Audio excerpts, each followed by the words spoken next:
Good morning, good evening. इकडे सकाळ आहे आज US मध्ये आता.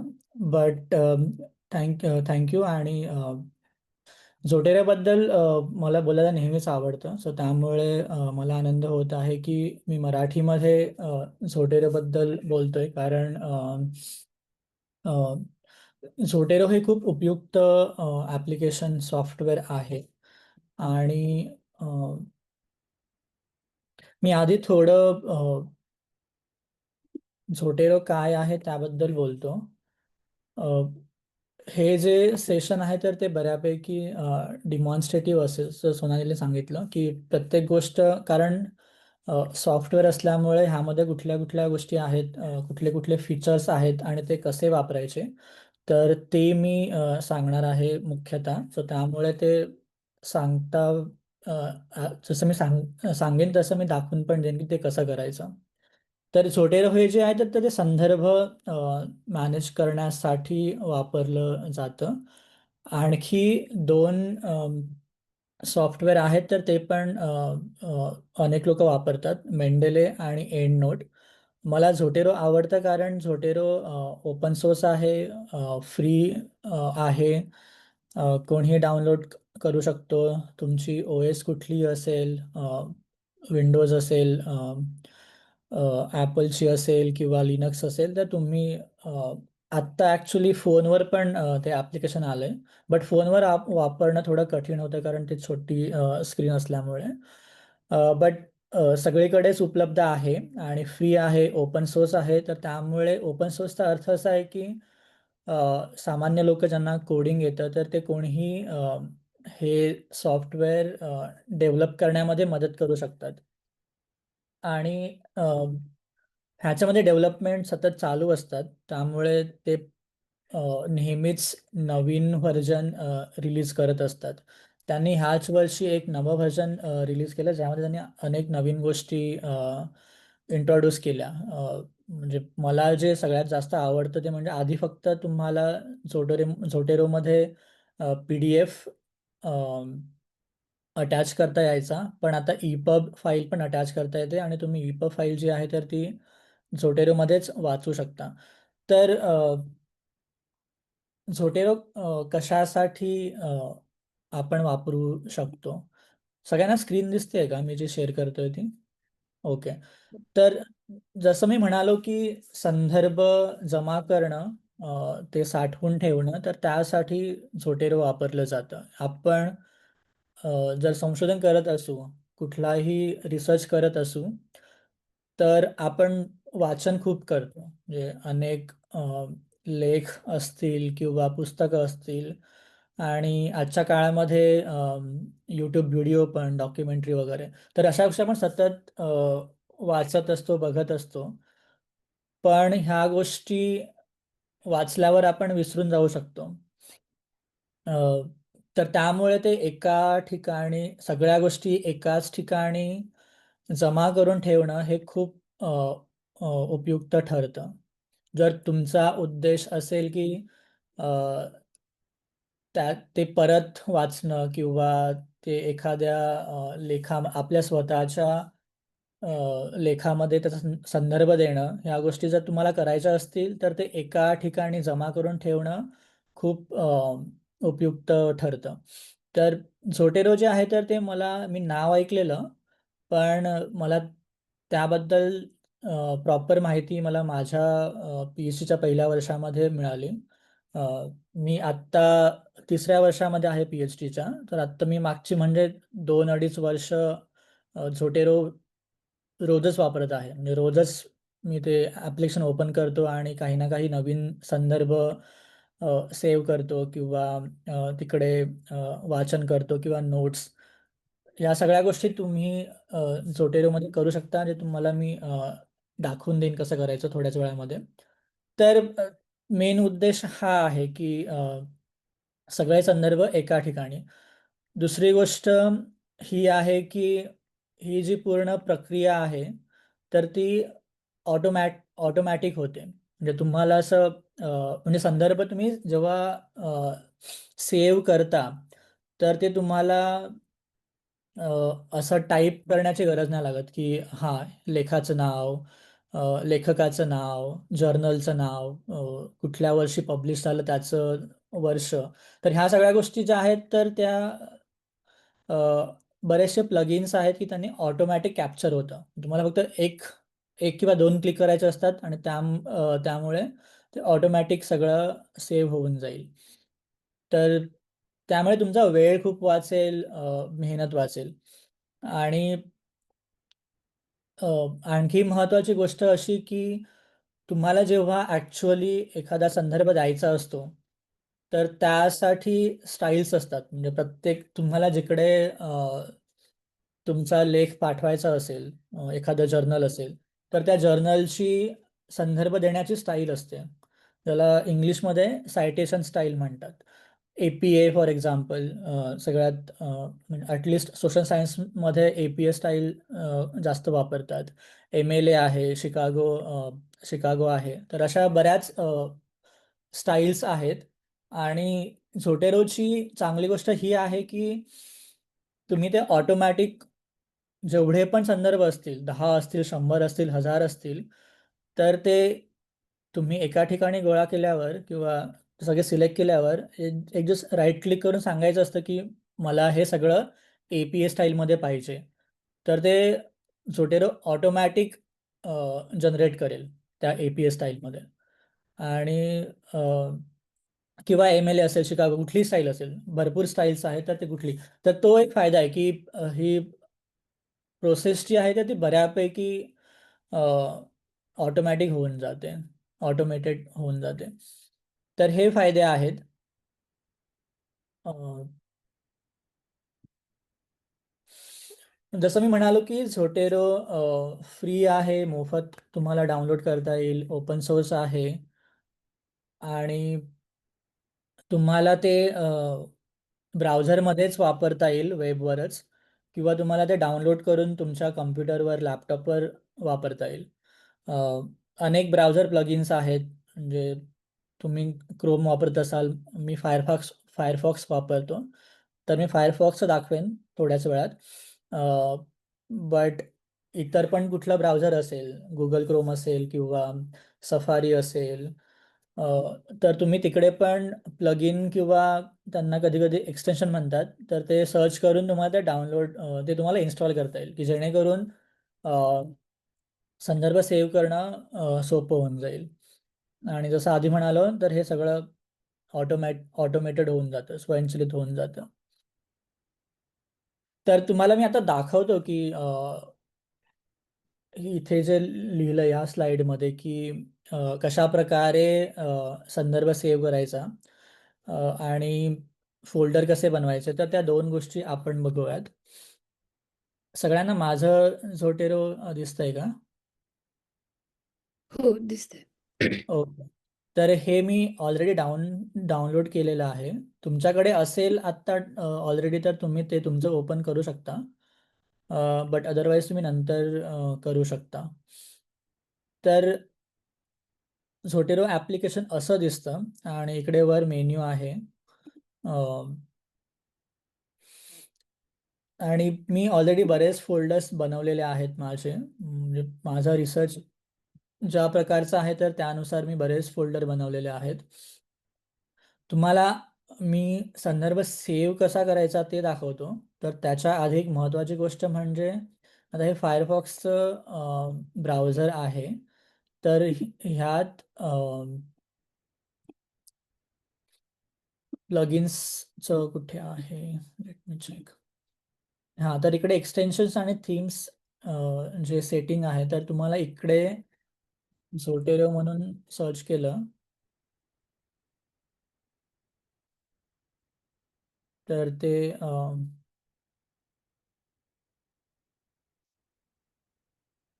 अच्छा, इकडे कदाचित नाही आहे. बट बेसिकली तुम्हाला ते सर्च करायचं आहे. मी तुम्हाला तर आठवत नाही एक्झॅक्टली कसं इन्स्टॉल केलेलं. हां, इकडे ॲक्च्युली झोटेरोच्याच वेबसाईटवर आहे, झोटेरो कनेक्टर म्हणून, हे. तर हे तुम्हाला इन्स्टॉल करायचं आहे. मी ते ऑलरेडी केलेलं आहे. म्हणजे हा जो इकडे आयकॉन दिसतोय, वर म्हणजे माझ्याकडे बरेच एक्सटेन्शन्स आहेत तर त्यातला जो टॉपचा एक्सटेन्शन आहे तर तो झोटेरो कनेक्टर आहे. तर तो असेल तर त्याने बऱ्याचशा गोष्टी ज्या आहेत ते ऑटोमॅटिक होऊन जातात. तर ते तुम्ही आधी इन्स्टॉल करा, म्हणजे कुठलंही ब्राउझर असेल तर ते झोटेरो कनेक्टर इन्स्टॉल करा आणि त्यानंतर मग प्रक्रिया सोपी होते. तर मी हां इकडे एक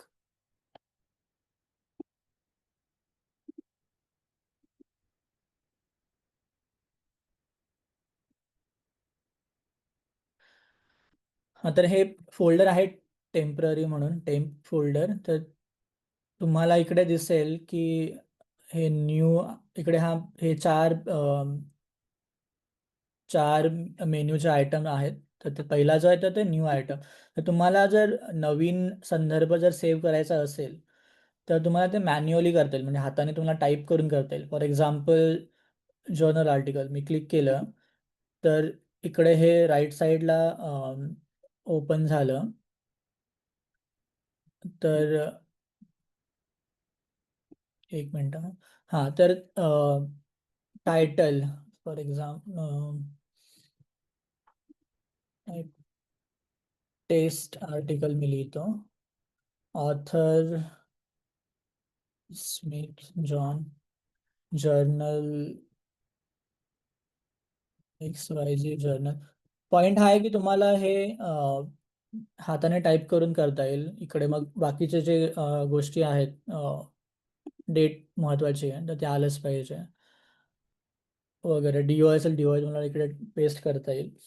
तर तुम्हाला हे असं मॅन्युअली हाताने टाईप करून करता येईल. किंवा दुसरी सोपी गोष्ट म्हणजे अ, समजा तुम्ही गुगल स्कॉलर वापरत असाल तर गुगल स्कॉलर ही दुसरी एक गोष्ट आहे जी खूप महत्त्वाची आहे रिसर्चमध्ये. तर तुम्ही जर ते वापरत नसाल ऑलरेडी तर वापरायला सुरुवात करा. कारण गुगल स्कॉलर तुम्हाला खूप जर्नल आर्टिकल्स आणि पुस्तकं मिळून जातील. तर काहीतरी फॉर एक्झाम्पल कलेक्टिव्ह आयडेंटिटी टॉपिकवर मी आर्टिकल शोधतो. तर पहिलंच घ्या फॉर एक्झाम्पल मला हा अ, संदर्भ सेव्ह करायचा आहे पहिलावाला collective identity and social movements. तर आपल्याकडे झोटेरो कनेक्टर ऑलरेडी आहे तर त्यामुळे फक्त तुम्हाला साईटवर क्लिक करायचं आहे आणि नंतर मिनिमाइज कसं करू. हां तर इकडे रेफमॅनवर क्लिक करावं लागतं ॲटलिस्ट फायरफॉक्समध्ये. तुमच्या ब्राउझरमध्ये वेगळं असू शकतं बट माझ्या ब्राउझरमध्ये रेफमॅनवर क्लिक केलं की इकडे हे ऑटोमॅटिक सेव्ह होऊन जातं. आता हे कसं कळणार सेव्ह झालं आहे. तर मी झोटेरोमध्ये जातो आणि तुम्हाला दिसेल की collective identity and social movements इकडे ऑथर्सचं नाव आणि राईट साईडला मला दिसेल की लेखाचं नाव, लेखकांची नावं, जर्नल, वर्ष कुठल्या वर्षी पब्लिश झालं त्याचं वर्ष, ह्या सगळ्या गोष्टी ऑटोमॅटिक कॅप्चर झालेल्या आहेत. तर हा फायदा आहे झोटेरो कनेक्टरचा. तुम्हाला ऑटोमॅटिक हे करता येतं. तर ही एक मेथड आहे की गुगल स्कॉलरमध्ये किंवा इतर ठिकाणी जे स्टोअर पण तुम्हाला करता. जे स्टोअरचं ॲक्च्युली तर आणखी सोपं आहे. तिकडे पण बघूयात.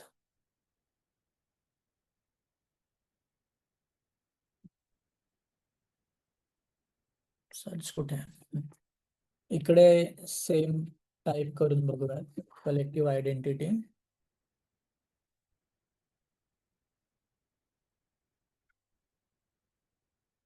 ओके. पहिलं वालं बघितलं समजा आपल्याला हे हवं आहे तर मी ते त्यावर क्लिक केलं आणि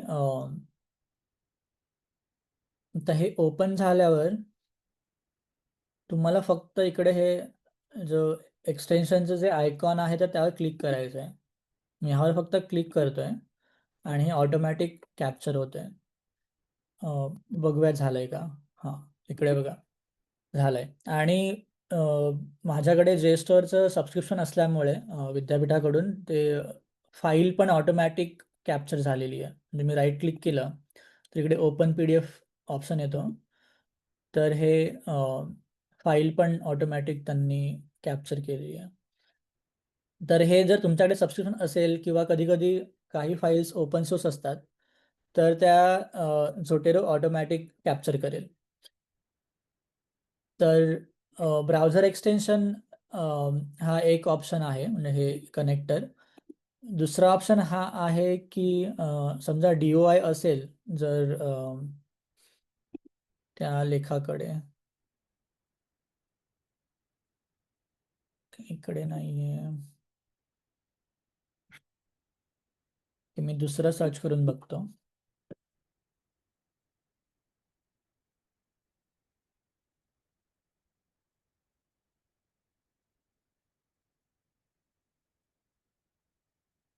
ओके, आपण हा लेख ओपन करूयात आणि तुम्हाला दिसेल की ही जी लिंक दिसते तर तो ॲक्च्युली DOI आहे.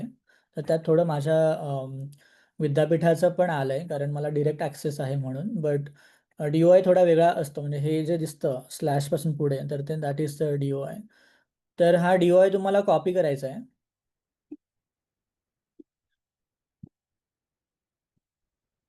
अरे, मी राईट क्लिक करून कॉपी करतो, कॉपी लिंक केलं मी. तर हे DOI कॉपी करून इकडे तुम्हाला ऑप्शन येईल, परत टेम्पमध्ये जाऊयात. हा जो दुसरा मेन्यू आयटम दिसतोय, ॲड आयटम्स बाय आयडेंटिफायर, तर तिकडे तुम्हाला फक्त पेस्ट करायचं आहे ते आणि एंटर करायचं आहे. तर दिसेल की परत त्यांनी ऑटोमॅटिक सगळं कॅप्चर केलं DOIच्या बेसिसवर. तर हा दुसरा ऑप्शन आहे सेव्ह करण्याचा. अजून एक ऑप्शन हा आहे की तुम्हाला ISBN नंबर, म्हणजे प्रत्येक पुस्तकाला ISBN नंबर असतो. कुठलं पुस्तक बघूयात.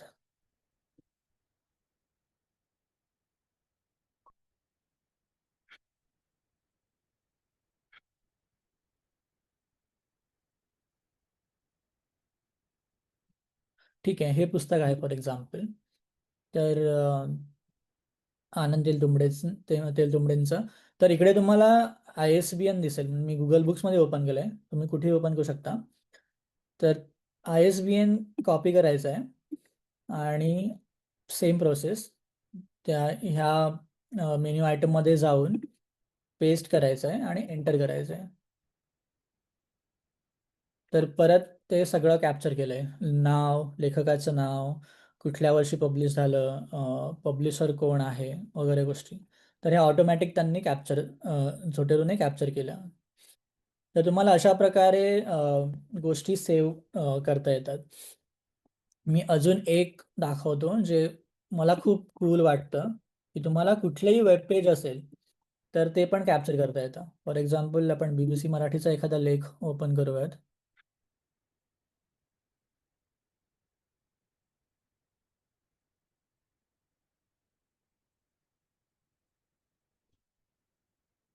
ठीक आहे, मी हा लेख ओपन करतो.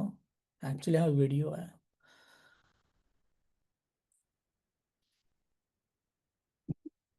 ठीक आहे, काही फरक पडत नाही कुठलाही लेख असेल.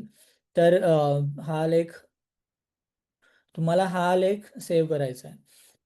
तर अग परत सेम प्रोसेस, की हे जे एक्सटेन्शन आहे त्यावर फक्त क्लिक करायचं आहे. बट कूल गोष्ट ही आहे की हां, आता इकडे हे सेव्ह झालंय. तुम्हाला दिसेल की इकडे ऑथरचं नाव आलेलं नाहीये, लेखकाचं नाव आलेलं नाहीये. तर ते प्रत्येक वेळी तुम्ही काहीही संदर्भ सेव्ह कराल, तर एकदा चेक करायचं की सगळ्या गोष्टी बरोबर आल्यात की नाहीत. नसतील आल्या तर ते थोडंसं स्वतः टाईप करून ते करावं लागतं. बट लाईक वेब पेजचं कूल गोष्ट ही आहे की इकडे ते पूर्ण पान जे आहे तर ते ऑटोमॅटिक कॅप्चर होतं. म्हणजे मी राईट क्लिक केलं, इकडे राईट क्लिक करून open snapshot in new tab option आहे, तर त्यावर क्लिक केलं तर दिसेल की तुम्हाला आपली जी स्क्रीन जशी होती तर तशी एक्झॅक्ट झोटेरो कॅप्चर करतं. तर ह्याने फायदा काय होतो की वेब पेजेस जे असतात तर त्या कधी कधी म्हणजे नंतर डिलीट होऊ शकतात. किंवा तुम्हाला प्रत्येक वेळी ते सर्च करून ऑनलाईन जावं जायला नको म्हणून तुम्हाला ते हे असं सेव्ह करता येईल. आणि ह्यात आणखी फीचर हे आहे की इकडे हे झूमचं ऑप्शन आहे, म्हणजे तुम्हाला फॉन्ट साईज कमी करता येईल किंवा वाढवता येईल. आणि तुम्हाला इकडे जे दाखवेन नंतर पण, बट आता जस्ट मेन्शन करतो की तुम्हाला हा पॅराग्राफ हायलाईट करायचा आहे, तर ते पण तुम्ही इकडे करू शकता. आणि इकडे इकडच्या डाव्या बाजूला ते ऑटोमॅटिक कॅप्चर होतं. तर हे काही महत्त्वाचे म्हणजे मार्ग आहेत की ज्याने तुम्हाला संदर्भ सेव्ह करता येतात. आणखी पण आहेत. दुसरी गोष्ट अशी आहे की तुम्हाला डिरेक्टली इकडे फाईल ड्रॉप करता येते. बट तुम्ही जर PDF ड्रॉप केला तर ते राईट साईडचं जे आहे, ह्या ज्या गोष्टी आहेत की नाव, लेखकाचं नाव वगैरे, तर ते व्यवस्थित कॅप्चर होत नाही बऱ्याचदा, कारण मेटा डेटा जे आहे तर ते नसेल फाईलमध्ये तर ते नाही कॅप्चर होत. तर त्यामुळे फाईल ड्रॉप करणं थोडं म्हणजे बघा ते फिजिबल आहे की नाही आहे. बट EPUB जनरली जर तुम्ही फाईल ड्रॉप केली तर ते व्यवस्थित सगळं कॅप्चर करतं. तर तो पण एक ऑप्शन आहे संदर्भ सेव्ह करण्याचा, की डिरेक्टली फाईल इकडे ड्रॉप करायची या फोल्डरमध्ये, जे कुठलं तुम्हाला फोल्डर हवं असेल ते. आणखी पण बरेच म्हणजे मार्ग असतील की जे मला माहीत नाही आहेत, किंवा ते सगळे आपल्याला बघण्याची आत्ता गरज नाही आहे. मला बाजूला कसं घेऊ? अ, आता फोल्डर कसं बनवायचं ते दाखवतो, की मी ऑलरेडी भरपूर फोल्डर्स बनवलेले आहेत. तिकडे हे माय लायब्ररी जे आहे तर ते मेन फोल्डर असेल, तर त्याच्या आत तुम्हाला आणखी फोल्डर्स बनवता येतील. फॉर एक्झाम्पल, इकडे राईट क्लिक करायचं आणि इकडे काही ऑप्शन्स येतील. तर हे न्यू कलेक्शन आहे, त्यावर क्लिक करायचं आणि नाव द्यायचं XYZ. टेस्ट फोल्डर म्हणून नाव देतो मी. इकडे क्रिएट कलेक्शनवर क्लिक करायचं. आता तुम्हाला ह्या फोल्डरच्या आतमध्ये फोल्डर बनवायचं असेल तर ते पण तुम्हाला करता येईल. परत सेम प्रोसेस, टेस्ट फोल्डर, त्यावर राईट क्लिक करायचं, न्यू सब कलेक्शन आणि मी नाव देतो सब फोल्डर, क्रिएट कलेक्शन. तर हे याचं आता आतमध्ये फोल्डर बनलं. तर तुम्हाला असे कितीही फोल्डर्स तुम्ही बनवू शकता, जेणेकरून तुम्हाला टॉपिकनुसार किंवा तुमचा कुठलाही क्रायटेरिया असेल तर त्यानुसार तुम्हाला फोल्डर्स बनवता येऊ शकतात, जेणेकरून कुठली गोष्ट कुठे आहे, म्हणजे तुम्ही कुठला संदर्भ कुठे सेव्ह केला आहे, तर ते तुम्हाला पटकन शोधता येईल. हां, एक गोष्ट तुम्हाला ॲक्च्युली यूट्यूब व्हिडिओ पण सेव्ह करता येतात. तर ती पण एक गोष्ट आहे, म्हणजे सेम प्रोसेस. व्हिडिओ ओपन करायचा. समजा हा व्हिडिओ मी ओपन केला आणि सेम झोटेरो कनेक्टरवर क्लिक करायचं. आपण ट्राय करूयात. तर इकडे ते आलं. आणि त्यांनी त्या डिटेल्स पण कॅप्चर केल्या. तो व्हिडिओ ॲक्च्युअल व्हिडिओ सेव्ह नाही होत, बट डिटेल्स सेव्ह होतात. ओके, सो हे झालं संदर्भ कसे सेव्ह करायचे आणि फोल्डर्स कसे बनवायचे. तुम्हाला काही प्रश्न असतील तर तुम्ही टाईप करून विचारू शकता, म्हणजे तुम्हाला काही कळत नसेल मी बोलतोय ते, तर सांगा.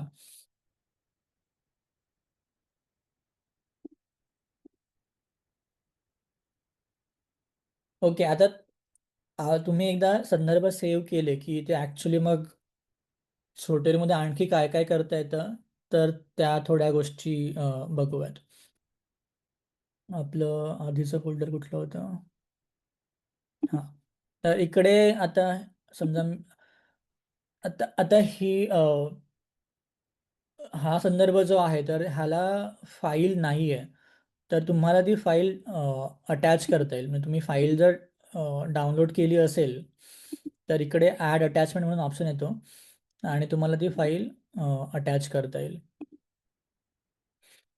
आता इकडे फाईल ऑलरेडी आहे तर आपण ते बघूयात.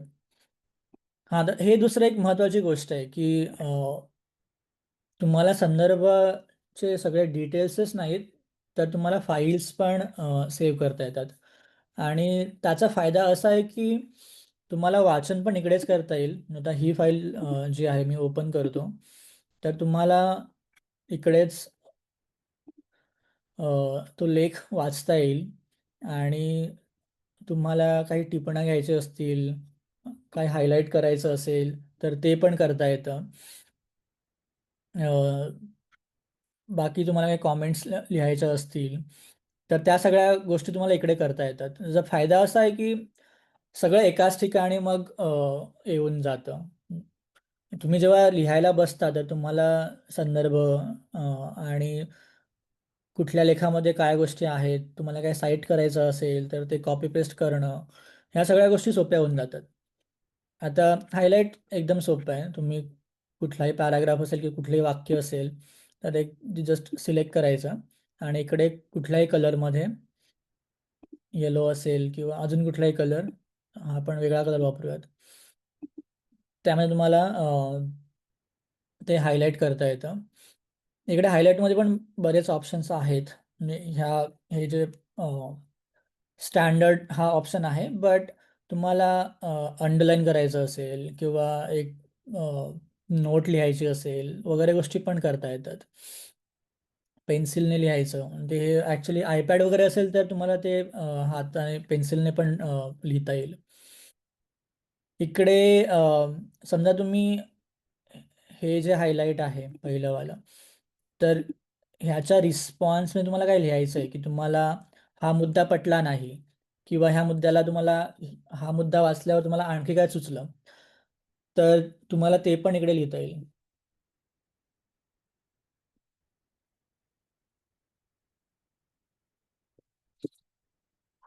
आणि ते तिकडे सेव्ह होऊन जाईल.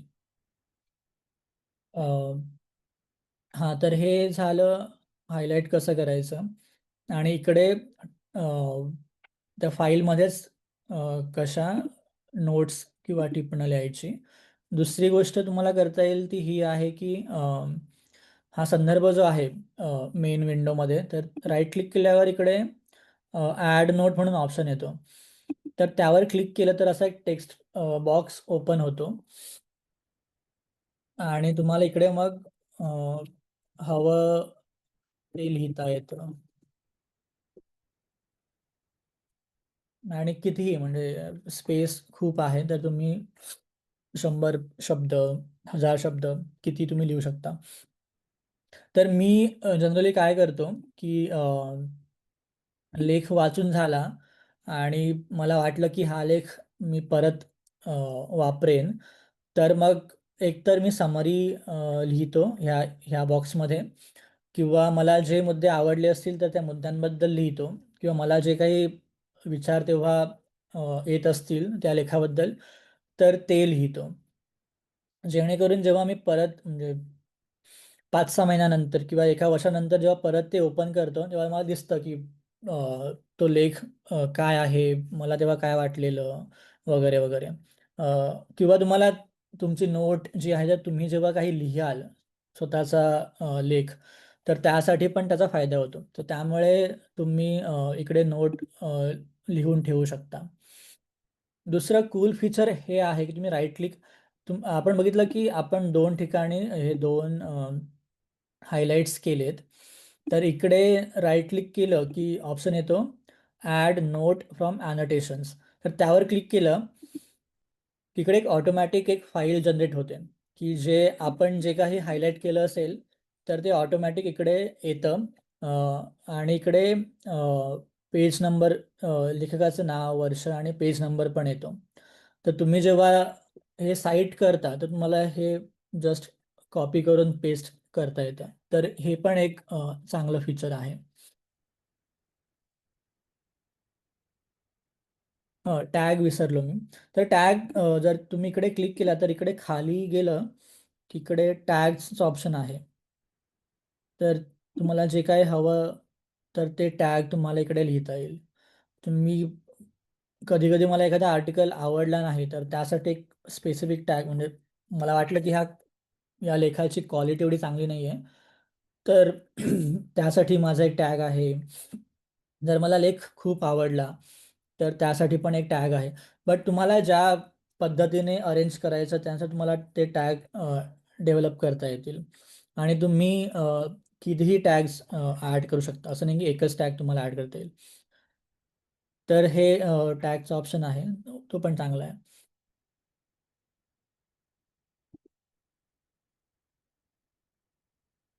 अ,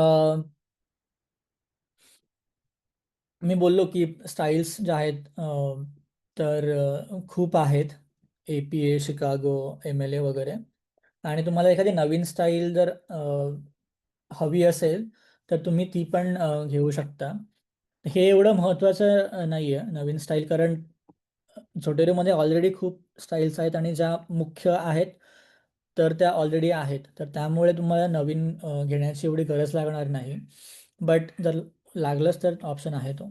आणि आता आणखी महत्त्वाची गोष्ट म्हणजे हे ॲक्च्युली कसं संदर्भ वापरायचे.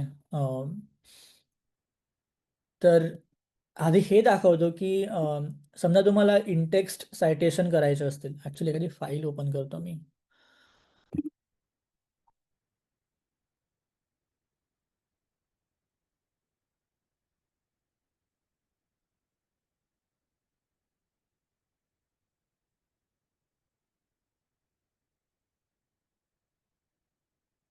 ओके, ठीक आहे. माझं एक क्लाससाठी मी करतोय आणि एका कॉन्फरन्ससाठी पण. अ, तर तुम्हाला इंटेक्स्ट सायटेशन म्हणजे काय की अ, तुम्ही जेव्हा काही लिहिता तर ते लिहित असताना वाक्यांच्या मध्ये किंवा वाक्याच्या शेवटी तुम्हाला काही सायटेशन हवं असेल तर ते दॅट इज इंटेक्स्ट सायटेशन. इकडे आता मी श्रीनिवास बेते आणि गुप्ता वगैरे ह्यांना साईट केलं आहे. इकडे स्टुअर्ट हॉलला साईट केलं आहे. तर ते आहे इंटेक्स्ट सायटेशन. तर तुम्हाला झोटेरो वापरून हे खूप सोप्या पद्धतीने साईट करता येतं. तर इकडे हां, गुगल डॉक्स असेल किंवा मायक्रोसॉफ्ट वर्ड असेल तर तिकडे झोटेरो इन्स्टॉल करून घ्या. मी ऑलरेडी केलं आहे. तुम्हाला दिसलं इकडे झोटेरो आहे. तर ते केल्यावर तुम्हाला टाईप करता वेळीच तुम्हाला ते करता येतं. तर फॉर एक्झाम्पल मला हॉलला साईट करायचं आहे. तर इकडे झोटेरो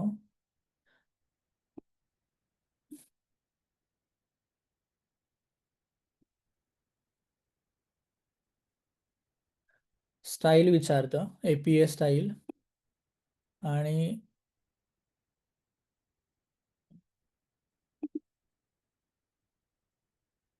हां. ओके.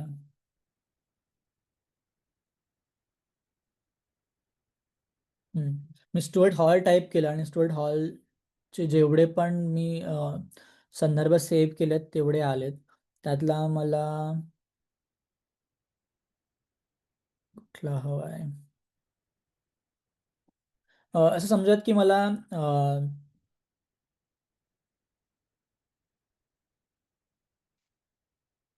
समजा मला हा संदर्भ हवा आहे. तर मी क्लिक केलं आणि इकडे एंटर केलं तर तिकडे ऑटोमॅटिक येऊन जाईल. इकडे ऑटोमॅटिक आलंय. सो हा बेनिफिट आहे झोटेरो इकडेच असण्याचा. आणि इकडे तुम्हाला जर समजा तसं नाही करायचं आहे बट कॉपी पेस्ट करायचं तर ते पण करता येईल. फॉर एक्झाम्पल इकडे राईट क्लिक केलं की क्रिएट बिब्लिओग्राफी फ्रॉम आयटम म्हणून ऑप्शन येईल. तर त्यावर क्लिक केलं तर इकडे येतं की दोन ऑप्शन येतात की सायटेशन्स जे असतं for in-text citation. For example me okay केलं आणि समजा मला ते इकडे पेस्ट करायचं आहे. तर इकडे पेस्ट केलं, हे असं येईल. पण समजा मला बिब्लिओग्राफी बनवायची आहे, संदर्भ सूची बनवायची आहे. तर इकडे बिब्लिओग्राफीवर क्लिक करायचं, ओके केलं की माझ्या इकडे एंडला सगळे संदर्भ आहेत, तर ते मला हा ॲड करायचा आहे, तर इकडे मी पेस्ट करणार. तर हे असं पूर्ण येणार. आणि समजा तुम्हाला हे सगळेच हवेत, हे किती आहेत, 6 आहेत, 6 हवेत, तर तुम्ही सेम प्रोसेस सगळे सिलेक्ट करायचे आणि राईट क्लिक करायचं आणि इकडे क्रिएट बिब्लिओग्राफी फ्रॉम आयटम्सवर क्लिक केलं, तर हे सगळे एकाच वेळी जनरेट होतील. हे बघा, हे सगळेच्या सगळे आले. तर मी जनरली काय करतो की मला जेवढे पण हवेत तर ते मी सगळे एका नवीन फोल्डरमध्ये टाकतो आणि मग हे असं सिलेक्ट ऑल करून मी जनरेट करतो. तर हे आता अ, हा लेख ह्या फोल्डरमध्ये आहे, बट तुम्हाला हा सेम लेख दुसऱ्या एखाद्या फोल्डरमध्ये हवा असेल तर ते पण तुम्हाला करता येतं. तर त्यासाठी राईट क्लिक करायचं, ॲड टू कलेक्शन करायचं आणि तुम्हाला हे टेस्ट फोल्डरमध्ये सब फोल्डरमध्ये हवं आहे, तर मी तिकडे ह्यावर क्लिक केलं तर तुम्हाला दिसेल की हा लेख तिकडे पण आला आहे, हा बघा. तर तुम्हाला हे पण करता येईल.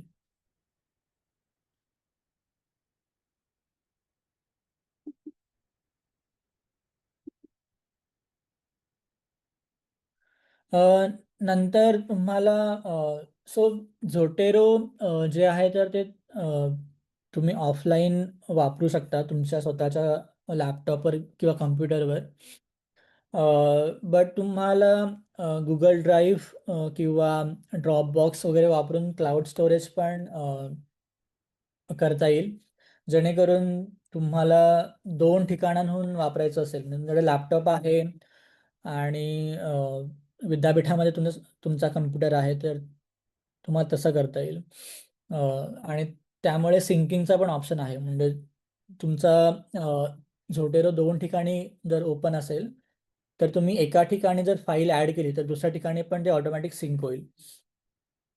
अ, मला वाटतं जर झोटेरोचंच तुम्ही क्लाउड स्टोरेज वापरलं तर 200 MBचं लिमिट आहे. अ, तर त्यामुळे गुगल ड्राईव्ह वगैरे चांगलं होऊ शकतं जर ते लिमिट वाढवायचं असेल तर. अदरवाईज त्यांचं पेड स्टोरेज आहे, म्हणजे मला वाटतं काहीतरी, म्हणजे US मध्ये तरी $5 देऊन, नाही मला ॲक्च्युली माहीत नाही किती आहे, कारण मला माझ्या विद्यापीठाकडून फ्री मिळतं अनलिमिटेड स्टोरेज. बट तुम्हाला पे करून ते ॲडिशनल स्टोरेज घेता येऊ शकतं. बट तुम्ही तुमच्या लॅपटॉपवर वापरत असाल तर ते लॅपटॉपची मेमरी वापरते, त्यामुळे ते अनलिमिटेड आहे. तर तुम्ही कितीही फाईल्स ॲड करू शकता बेसिकली. आणि तुम्हाला जर इतर लोकांबरोबर एकत्र काम करायचं असेल तर तुम्हाला कॉमन फोल्डर्स पण बनवता येतात, जसं मी बनवलेत काही.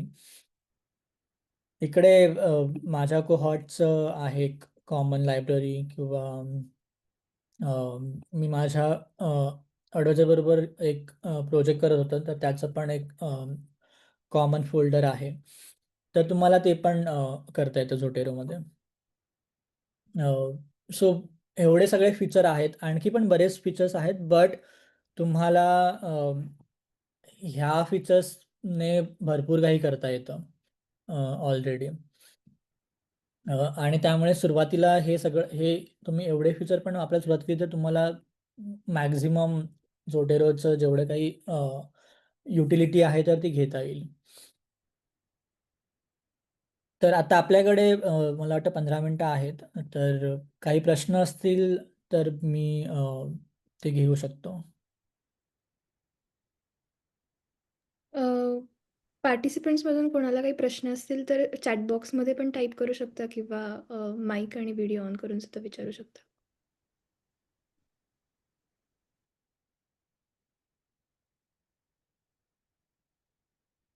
अ, मीच सुरुवात करते तेजस दादा. म्हणजे हां. मग बाकी लोकांना असेल तर ते पण नंतर विचारतील. तुला म्हणजे कोणतं एक ब्राउझर Zoteroसाठी जास्त सुटेबल आहे का? जसं मी Safari किंवा Chrome यूज करते, पण त्याच्यामध्ये मला खूपच प्रॉब्लेम्स येतात. म्हणजे कधी-कधी कदाचित माझ्या स्टोरेजचा प्रॉब्लेम असेल, पण ते हँग पण होऊन जातं. अ, तर डू यू थिंक की Firefox जास्त युजफुल आहे म्हणजे जास्त स्मूथ आहे Zotero यूज करण्यासाठी? मला कधी प्रॉब्लेम नाही आला. अ, हं. मी Firefoxच वापरतो कारण again like Firefox open source आहे आणि मला ओपन सोर्स सॉफ्टवेअर्स वापरायला आवडतं. That alliance with my politics.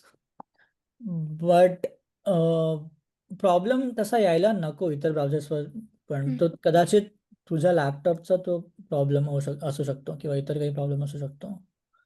आणि Firefox अक्रॉस म्हणजे अक्रॉस डिव्हाइसेस कंपॅटिबल आहे. जसं MacBook किंवा तुम्ही Windowsवर पण Firefox हो, हो. तर माझ्याकडे MacBook आहे. त्यावर हं. चालतं व्यवस्थित. माझ्याकडे आधी विंडोज होतं.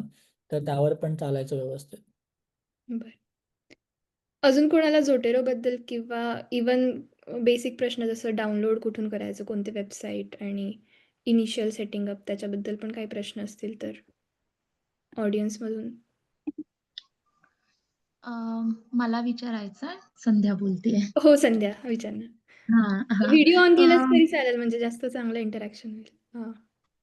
ॲक्चुअली मी थोडं म्हणजे नाही शक्य असेल तर बरं हां, ठीक आहे, ठीक हां, आहे. नाही. चालेल. हो, ठीक ठीक आहे. आहे. विचार अ, प्रश्न विचार. मला सोनालीचाच एक्सटेंड आहे, की मी पण माझ्या लॅपटॉपमध्ये डाउनलोड केलं होतं, पण ते मला वापरता नाही आलं. तर ते मे बी एक्सटेन्शन समथिंग काहीतरी तो इश्यू होता, टेक्निकल इश्यू.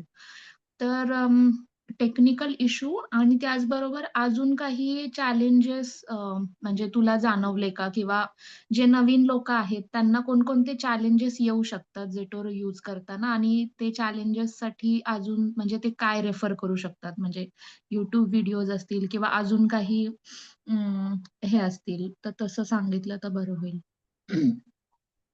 हां.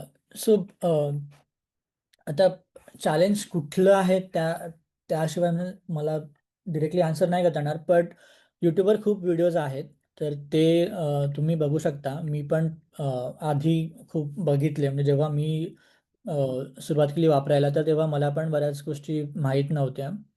अ, आणि आपण नेहमीच लाईक नवीन गोष्टी शिकत असतो, की मला पण ते Google डॉकमध्ये Zotero कसं वापरायचं तर ते मी खूप रिसेंटली शिकलो. तर YouTube व्हिडिओ वर बरीच माहिती मिळून जाईल आणि Zoteroची स्वतःची वेबसाईट आहे. तर तिकडे पण लोकं फोरम असतो, तर तिकडे लोकं प्रश्न विचारतात आणि इतर लोकं उत्तरं देतात. तर ते पण बघता येईल. म्हणजे ज्यांना टेक्स्ट प्रिफरेबल आहे, तर त्यासाठी तुम्ही एक जस्ट सर्च करा. तर कुठलाही प्रश्न असेल तर तुम्हाला दिसेल की त्यावर कोणीतरी तो प्रश्न आधी विचारलाय आणि त्यावर काहीतरी उत्तर आहे. पुढचा प्रश्न पंकज बबडे यांचा आहे. How is it useful to get more references of one topic? कदाचित तुम्ही माईक ऑन करून पण विचारू शकता पंकज नाही जर ठीक आहे. ठीक. जसं मी दाखवलं की Google स्कॉलरवर टाईप करायचं जो काही टॉपिक असेल तो. मी परत स्क्रीन चालूच आहे ना? स्क्रीन दिसतीये. हां, तर तिकडे Google स्कॉलर तुम्हाला करता येईल. आणि कॉम्बिनेशन वापरू शकता. म्हणजे आता मी कलेक्टिव्ह आयडेंटिटी वापरून टाइप केलं. बट अजून काही कॉम्बिनेशन असेल की आय डोंट नो रिलेटेड आहे सोशल मुव्हमेंट्स कारण रिलेटेड टॉपिक आहे. तर असं तुम्हाला कीवर्ड्स वेगळ्या वेगळ्या टाईपचे तुम्ही टाईप करू शकता. अ, आणि Google स्कॉलर बरोबर बाकी पण जे काय म्हणता येईल रिपॉझिटरीज आहेत. JSTOR असेल किंवा अजून कुठलं आहे मी बाकीचे जास्त वापरत नाही बट अजून पण बरेच आहेत.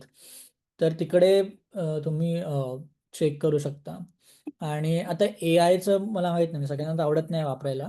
बट तुम्ही AIला पण विचारू शकता की मला ह्या टॉपिकवर मी रिसर्च करतोय तर कुठले कुठले संदर्भ आहेत.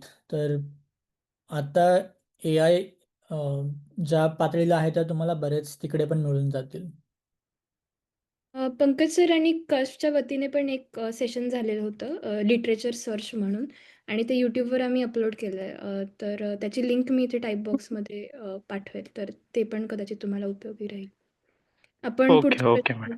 हो, आपण पुढच्या प्रश्नावर वळूयात. मोईन यांचा प्रश्न आहे, how to add Zotero on Microsoft Word. Uh, तर ते त्याचं ते एक्सटेन्शन आहे.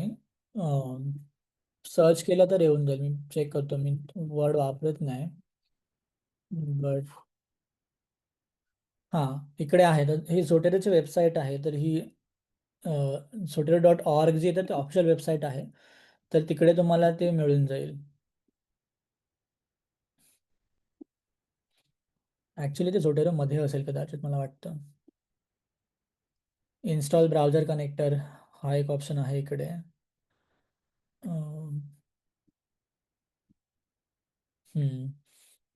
बट बेसिकली ह्या पेजवर त्यांनी माहिती दिलेली आहे की कसं ते इन्स्टॉल करायचं.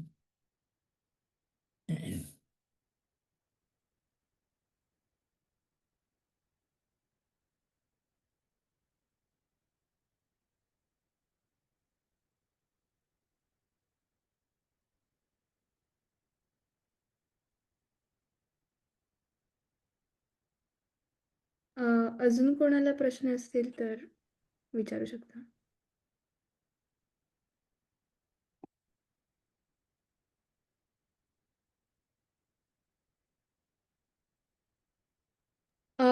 मला एक प्रश्न होता अजून एक दादा. मी Zoteroचं ते सबस्क्रिप्शन घेतलेलं आहे, जे म्हणजे अक्रॉस डिव्हाइसेस तुम्ही ॲक्सेस करू शकता. तर ते किती ते सबस्क्रिप्शन घेऊन सुद्धा पण मला बरेचसे प्रॉब्लेम्स येत आहेत. कदाचित मी आत्ता पण जे बघितलं तुझं बरंचसं अपडेटेड व्हर्जन आहे Zoteroचं. तर ते Zoteroचं अपडेट्स रिसीव्ह करायला स्वतःहून त्या साईटवर जावं लागतं का ते ऑटोमॅटिक होत राहतात? अ, ऑटोमॅटिक नाही होत, बट ते ॲपमध्येच ऑप्शन आहे. म्हणजे तू इकडे क्लिक केलं, हेल्पवर क्लिक केलं, तर इकडे खाली ऑप्शन आहे check for updates. Screen share नाही आहे तुझी आता. स्क्रीन शेअर नाही आहे.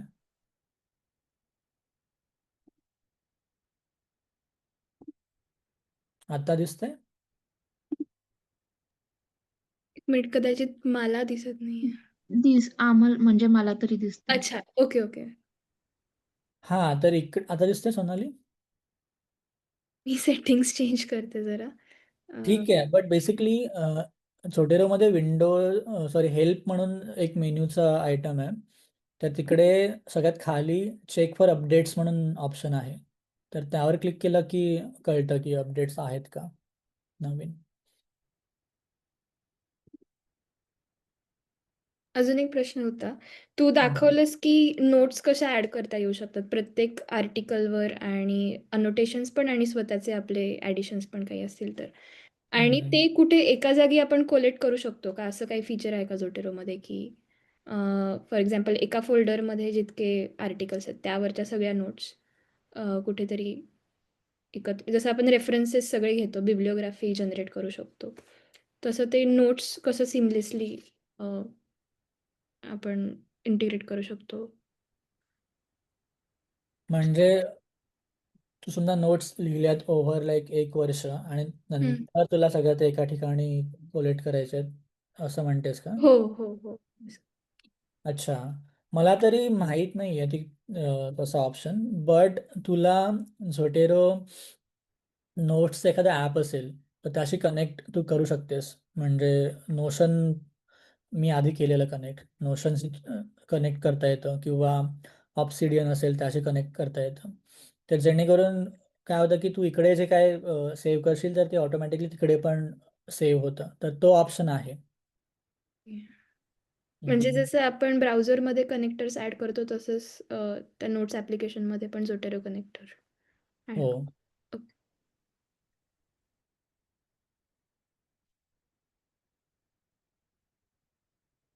अजून कोणाला प्रश्न असतील, please feel free to ask.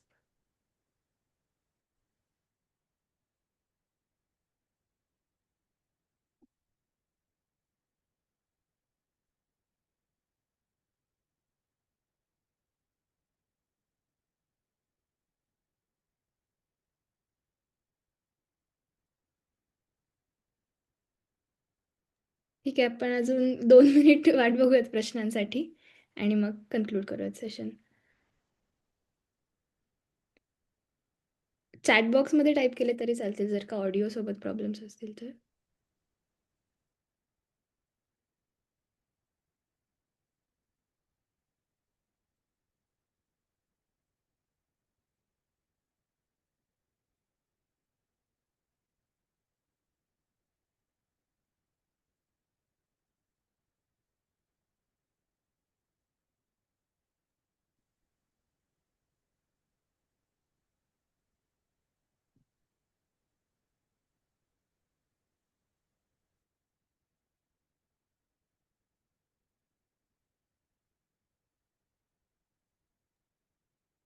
I think आपण कन्क्लूड करू शकतो मग आजचं सेशन. अजून तरी प्रश्न दिसत नाही आहेत. मला तेजसचे नंबर मिळेल का? ते नंबर किंवा मेल आयडी. मी सुवर्ण आहे पुण्यावरून. हो, तेजस दादा, तुझा ईमेल आयडी किंवा नंबर. किंवा संध्याकडून घेईल मी जर तिच्याकडे असेल तर. हां, संध्याकडे आहे.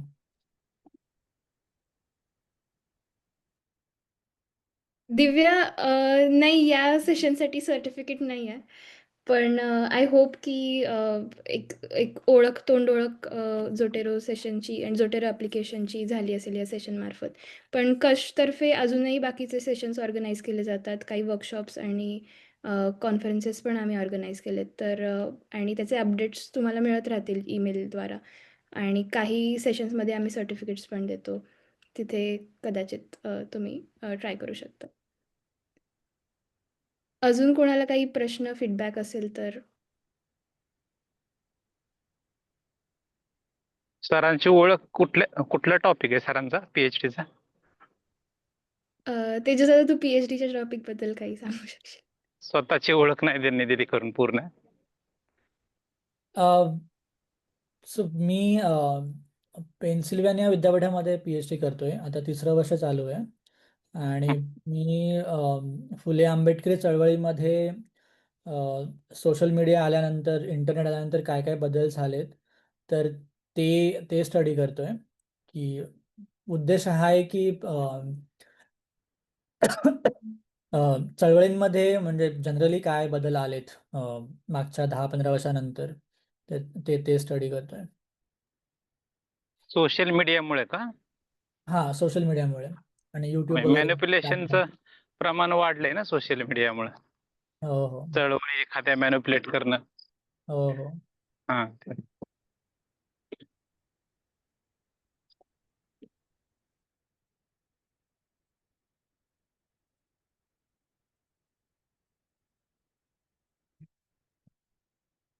दिव्याचा प्रश्न आहे. I faced language problem. Please bring session in English, but I learned through steps and live examples. Okay, thank you, Divya, for your feedback. Actually, we also had a similar session in English before. So you can also access that. We have also uploaded the video on YouTube. But this session was specially meant for the Marathi audience. But you can access the other session that we had already held. Yeah.